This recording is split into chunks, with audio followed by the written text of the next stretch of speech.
Hi, welcome back to Let's Talk Careers. I'm Lisa Bauman. Today on our show, we're going to be talking with Jenny Fan, who's in regulatory affairs in the pet food industry. Let's listen in as she explains her career from China to Canada and back again, and how her career decisions intersect with her family. I hope you enjoy.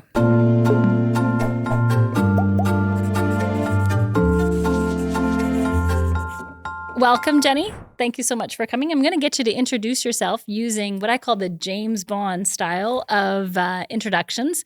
You know who James Bond is, right? Yes. Do you remember how he would introduce himself? Like first name and then last name, something like this. Yeah, he'd go Bond, James Bond, right? But we're going to flip it because I want you to do your first name and then a pause, and then your first name again, and then your last name. And then you can say some things that you're interested in, maybe some, maybe your highest qualification, whatever you'd like to do. Okay, cool. How do you feel about that? Sure. First name Jenny and last name Fan, F-A-N. So I am, I would say, regulatory affairs experts in food industry over 14 years. Okay. Yeah, very good. And to begin, let's start off with some of those early days types of questions. Can you think back to maybe like a first job, whether it's a part-time job or that first job kind of coming out of your schooling, your post-secondary schooling? What was that job for you? My first job is a cashier in one of the KFC restaurants in China. No way, cashier, eh? Yes. Yeah, that's awesome. So from cashier to now, why don't you walk us through sort of your career journey as it sort of unfolded for you? Yeah, so that first job was happening when I was second year of university. I'm studying like food science. So my kind of bachelor degree is mixed. So 2 years study in China and the last year is in UK. Okay. Yeah, so in 2015. So I went to UK and for my third year schools, and then I got an offer from University of Guelph. So I traveled from UK to Canada and start my postgraduate study about food safety and quality assurance in the University of Guelph. Okay. So after graduate from the Guelph, so I got my first professional job in my life, which is work with a startup company in Nagua on the lake to make fruit snacks. Yeah. So yeah. Yeah, cool. So tell me more about your time. So that's a journey, right? You went from Beijing, China. Yes. To where in the UK? It's a small city called Newport, but it's kind of close to Birmingham. I think a 30 minutes drive to Birmingham. Wow. Yeah. And so then you go from Birmingham, UK, to Guelph, Ontario. Yes. Then down to Niagara-on-the-Lake. Yes. Those are very different cities, right? Yeah. So what was your experience like at Niagara-on-the-Lake? Niagara-on-the-Lake is a pretty small town. I think at that time, 2019, is about 10,000 people. Okay. Yeah, so I live in St. Catharines, so about 30 minutes drive from my home to Niagara-on-the-Lake. I think that's pretty good, and but I only think that I don't have a lot of friends there. So basically, my life is go to work and go back and go to work and go back. Yeah. So when you were in Niagara-on-the-Lake, what you said you were in the food industry? I always think of wine industry, of course, when I'm thinking about the Niagara-on-the-Lake. But why don't you tell me a little bit more about like what were you doing when you were there? What part of the food? So it's a fruit snack. So it's a startup company. So at that time, the owner, he just bought equipment from UK. And so we only have 3 people on the floor and in the entire company. So the owner, his son, and myself. Wow. Yeah. So we just commissioning the equipment. And so I was the first person who do the product development, also to set up the quality management system. Okay. And then next year, and we got the first BRC certificate. So then we got our first customer, and then the following year we have more customers, and then the company kind of running smoothly after that. So did it grow then? Did the size of the company grow in the years that you were there? Yes, so it went from 3 people to... I think 20 or 30 people. Okay. So we don't have production for 6 months, and then we start have first shift, and then we're running 24 hours for 5 days a week. And I think that is around 3 years after I start. Yeah. Okay. What did you like about that position there? What did you like about your time there? I think that's a really, really amazing experience because, as a fresh graduate student, I have no industry experience, but I really appreciate the owner's trust, like give me that opportunity really to learn how a company grows and how the food quality is like system, how can I do the third party certificate and those type of things. So that's a lot of learnings for myself. Yeah. So where did you go next? What happened from there? Because I don't think you're there anymore, right? No. Yeah. So after 3 years, so I think I grew up and I have a lot of experience. Then I'm looking for the further growth on myself. Yep. So I mean, it is a small company, so I see, wow, I want to go to a bigger company to see how the other people play, and because I want to learn how the other people do the quality assurance and how they do the regulatory affairs. Right. So then I start looking for bigger opportunities. Then I found another opportunity at Dr. Oetker. So the pizza place. Yeah, the pizza place. Okay. Yes. Yeah. And also, I moved my family from St. Catherine to Mississauga because that is more close to the job. Okay. Yeah. So you spent some time then with Dr. Oetker, and you said you had family. Who's all part of the crew, the family there? So I have my first boy he was born in St. Catherine in 2012. Okay. So because of this, and then my husband also he found a greater opportunity in China. Yes. So then after we moved to Mississauga, so he started to planning maybe to go with that opportunity. So then we have kind of I have my mom come to help my family, help the young kid as well. Okay. Yeah. So you're making this decision. So you've just moved. You're with Dr. Oetker. You've got young son, and you have your husband. And your husband has now been. So just to help me understand, he was given an opportunity to go to Beijing. Is that what it was? Yeah. Yeah. So he left. Yes. To go work. Yeah. And you have your mom there with you. Yes. Right, with you and your little one. Yes. Okay. Yes. And then how did that come about? So it's kind of works temporary solution kind of thing. Yeah. So not bad. So my mom, she kind of did a lot of contribution to support my family. So she take care of the kids, and then I go to work and I come back. So that's I think worked about 1.5 years. Okay. Yeah. Yeah. And then what did you do? So, and then my mom, he also my dad is in China. So, and also my mom, she is kind of more independent lady. So she also love her own life, and she's passionate about the travel. So we said, I don't want to spend the rest of my life to take care of the kids. And so she want to go back to China. And so then I said, then you go, then I will try it.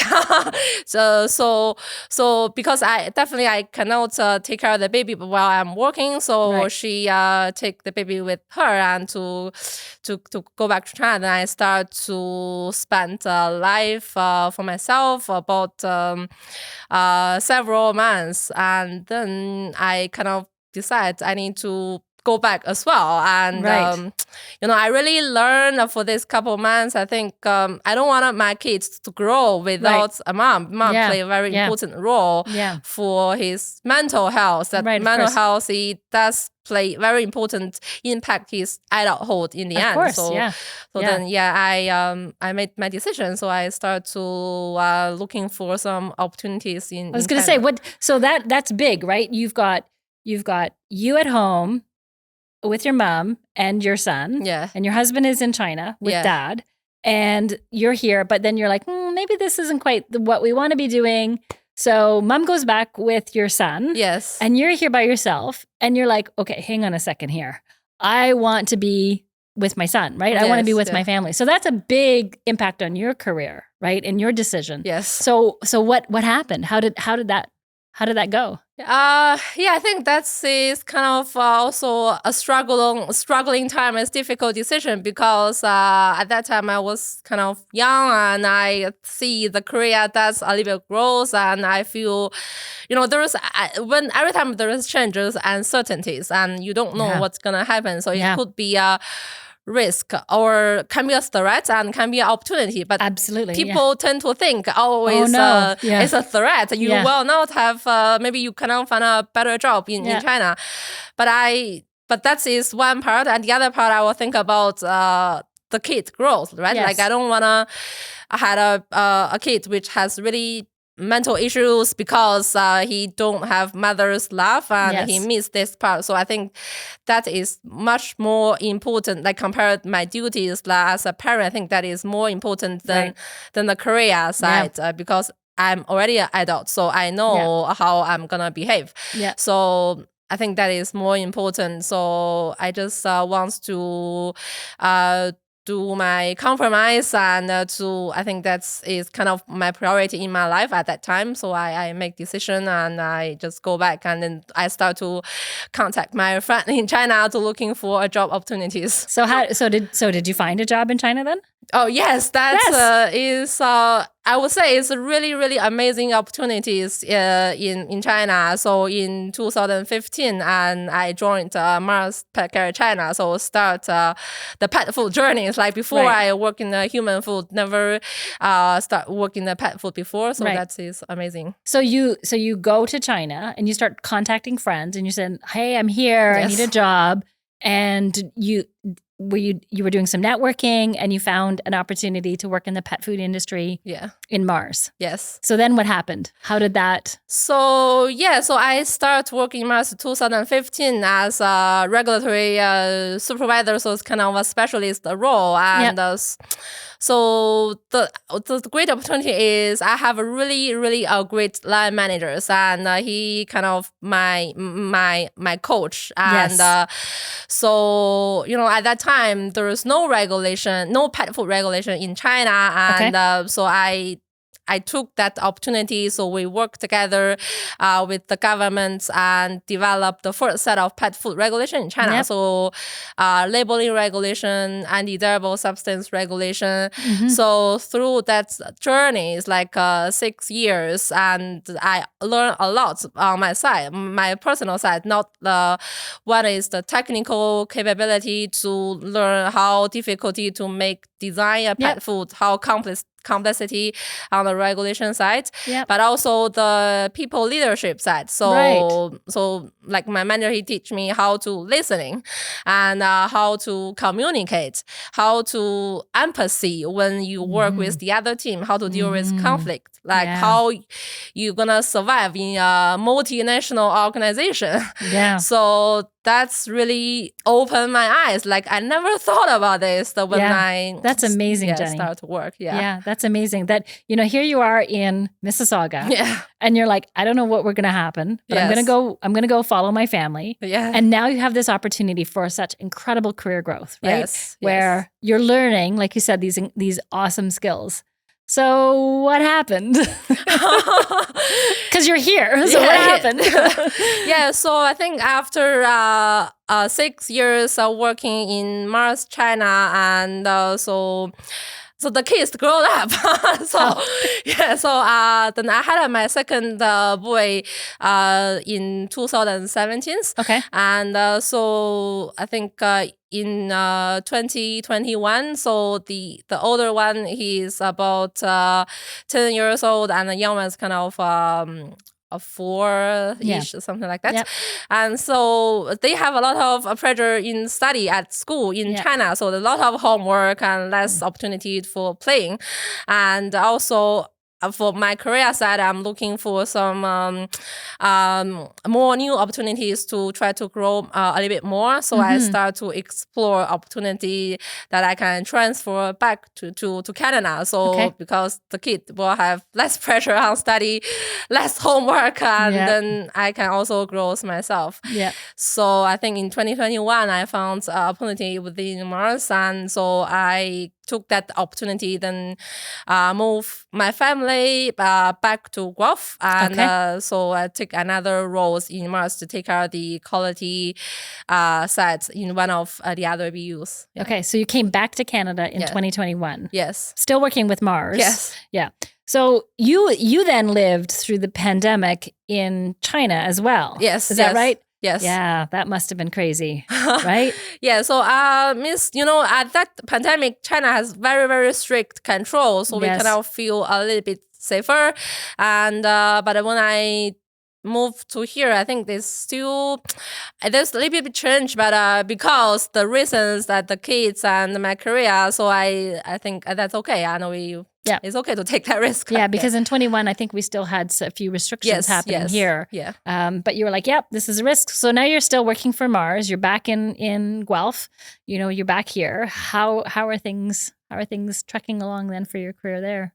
Yeah, so I worked there about 8 months, but suddenly something happened and I lost the job. Oh, no. Yeah, so I started looking for a new job in November 2021. Okay. Yeah, so, but that is kind of a little bit difficult because I have a gap years. Like I didn't work in Canada for 6 years and not in the food industry, and the regulation has been changed, and I'm struggling whether I'm gonna find a job or not. Right. Yeah. That's where you sort of have to dig in for a bit of resilience, right? That the layoff is unpleasant, and you're having to shift gears and think about all these different people.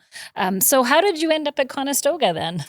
So I think I got through my networking at 2021, and I found a job in Giraffe, like a regulatory analyst. So I think that's is a little bit a lower I think compared with my capabilities, kind of a junior role, but I think that is a great start. So at least I can go into that industry and to refresh my mind and so to restart my career.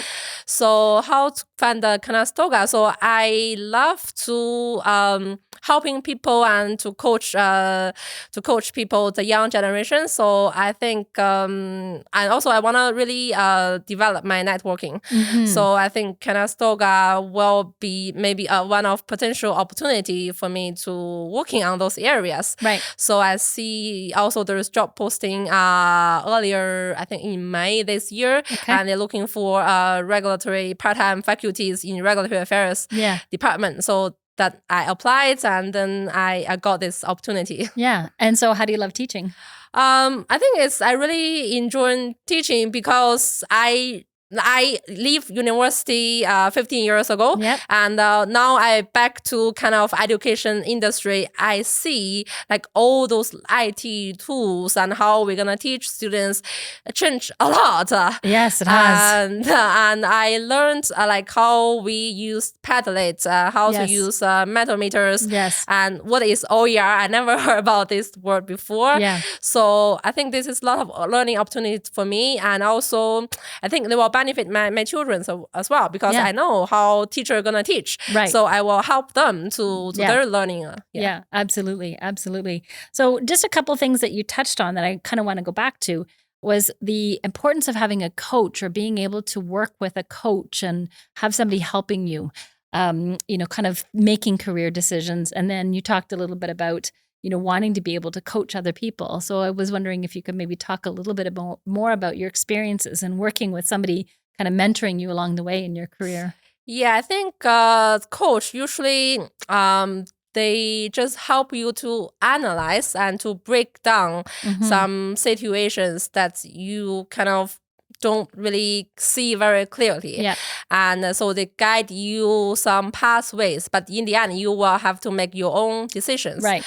But I think the coach is really the kind of a senior peoples, and they wants to listen, and so they usually will give you tell you some tips, Right. and how to view things from different view, and then so then you can kind of make your own decision. Yeah, for sure. But I also think that the most important, you wanna find a coach which really fit for your characteristics, and you think is fit for your style. Your style. Yes. Yeah. Then you can open your mind without any worries to share your thoughts to the coach. Yeah, for sure. Did you find that they were able to help you sort of navigate through some of those, like you've gone through a lot of like ups and downs and changes, right? Do you find that they have been able to kind of help you navigate through some of those more challenging times? Yes, I think they are. So they kind of share with me. So one of the coach, they share with me like the people in the whole life you have some heydays. Like sometimes it's really sparkling in your life, and some is your down times. Everybody's life like this. Absolutely. Because at that time when I lost my job, I feel, oh my God, it's disaster. I may what not. am I gonna do? Yeah, I may not never go back to those to the stage.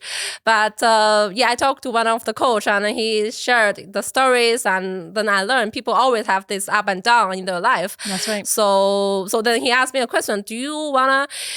So you already have the time on your stage at your young age, but you also think about some people, maybe they have their lightning time at senior stage. So which kind of life you want to choose? Right. Yeah. So then I thought I want to choose the other one, right? So because you have opportunity to go back again. Yeah. So so that's kind of make me to think, oh, there's still opportunities, and you just need to keep working on it. Yeah, it's motivating, right? Yes. It's helping to motivate you to think, okay, I can get back to where I wanted to be. I can be back on that stage kind of thing. Yeah. Yeah. What about, I think we chatted before, and we were talking a little bit about networking and how important networking is to a career. And I was really interested in knowing that networking is like critically important, not just here, but also, I mean, you've been around the world somewhat, right? You know, so maybe talk a little bit more about that networking piece.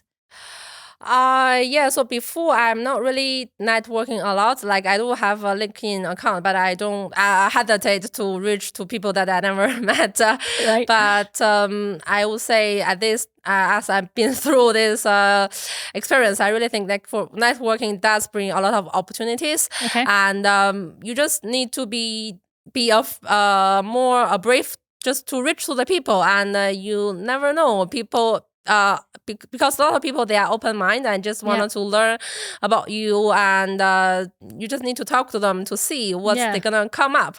And also I think because you just looking for a networking, you're not looking for a job or whatever. So just purely to say hi and to learn people's experience.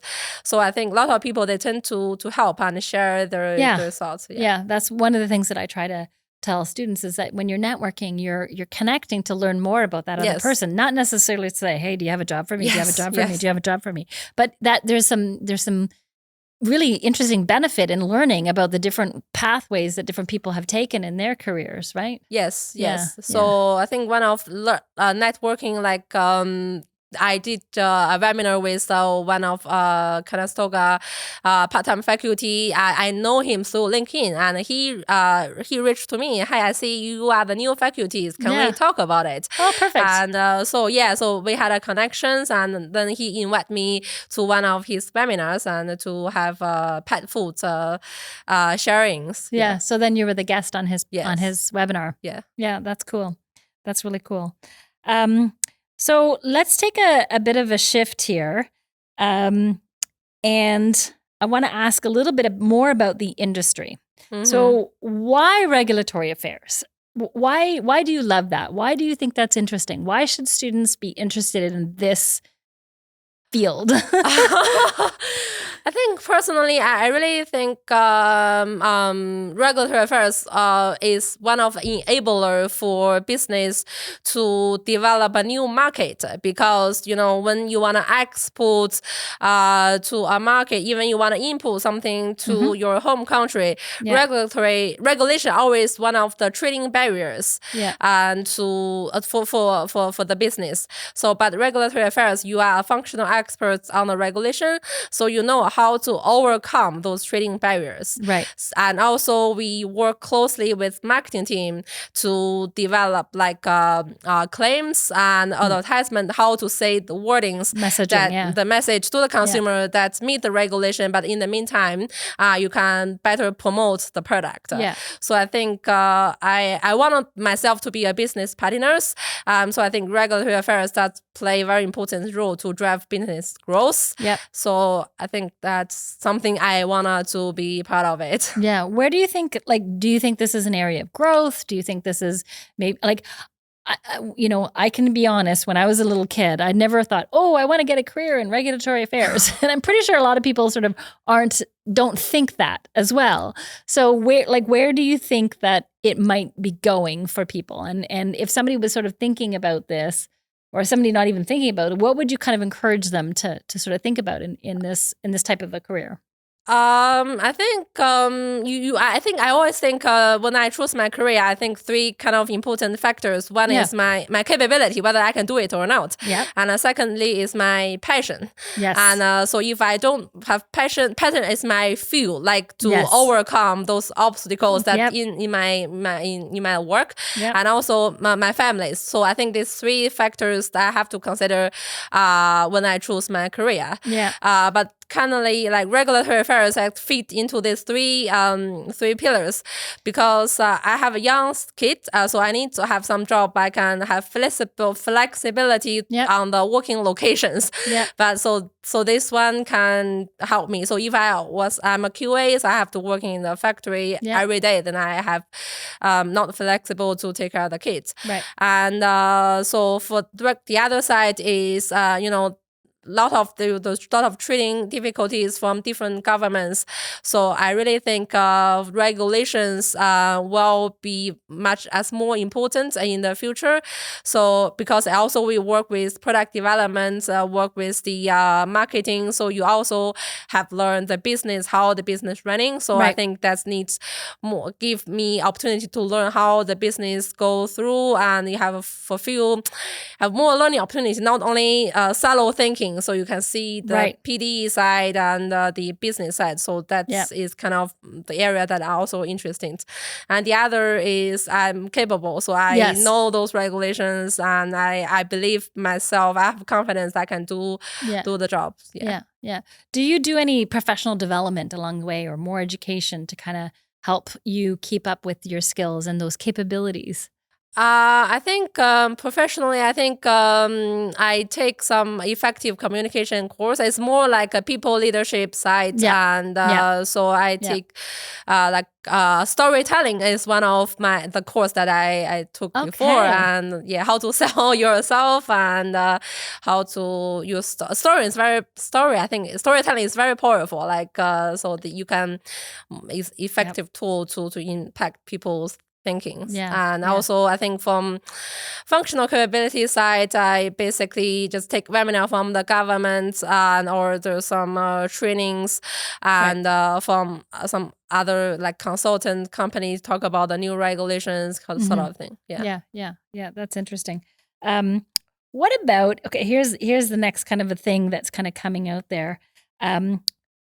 What about artificial intelligence? Everybody's talking. It's going to, like, artificial intelligence, ChatGPT, it's going to hit all of the industries. How do you see that, AI kind of impacting your future industry? I think AI does use a lot. Like, for example, AI can help logistic, like food. So they can help better arrange the transportation. So like logistic is kind of important parts of the food business. Right. And I think in terms of regulatory affairs, one component is regulatory compliance. So basically people make labels and people make ingredient lists based on the regulation and the nutritional fat panels. And now there's still human work, and also we basically use recipe to make the ingredient statement based on descending orders and based on rules that regulations set. But I think moving forward, probably those type of work can be done by AI, and the people just need to be verified to make sure this is correct, or company have some special needs and it's just a minor adjustment on that. Yeah. What about other future trends that might impact, either the food industry or the regulations, or what other kinds of trends do you see might coming into this industry? Other trends, I think globalization is also one of the trends, and so I think they will maybe have future like harmonize the regulation, maybe across different regions and to facilitate the tradings, and also input regulation always is a trading weapons and when countries negotiate those issues, so they can be a trading barriers, and so I think always countries will use these tools as one of their weapons and tool. Yeah. Right. Okay, that's quite interesting. Actually, can you explain to me, what do you mean by weapons? I'm curious. I think you're using it in a different context, and I just want to make sure I understand it correctly. Carry on. Yeah. So I think because the economic tradings, like if you wanna input more product from one country to the others, then you boost the economy for the other countries. But if both countries have really not good relationship, that's also impact those activities. So they're using these trade factors, yes, as a way to kind of control or to manage, or even to have a detrimental effect on somebody else. Exactly. Yeah. Okay, so that's what you mean by sort of weaponizing. Yeah. Okay. Now I understand much better now. So, what skills do you think you get to be in the classroom? You're teaching all of these students. What skills do you think students are going to need in the next 5 to 10 years? I really think the open mind is very, very critical, because now the world is changing very, very fast. Yes. Like, for example, AI, just the new things in this couple of years. Yep. So I think open minds always want to learn new things, always looking for developing opportunities. That is very important for students. Yeah. What about, what advice would you have for students? I think you as a students, usually you need to embrace the change. Embrace change. Yes. Yeah. So change usually is not always threat. Can be an opportunity. Yeah. As you found out. Yes, I found out. Yes. Yeah. What would be the piece of advice that you would have wanted to hear when you were sort of younger, new in your career, or even at those moments when you were struggling a little bit? I think it's more about you just don't need to struggle, and you just have to keep working on the things that you can control, and the opportunity will come up. Yeah. That's brilliant. Thanks. Thank you so much. Thank you, Lisa. You're welcome. Wow, what a great conversation. Thank you for listening to this episode of Let's Talk Careers. If you liked this episode and want to hear more, follow us on Spotify and subscribe on YouTube. See you in the next one.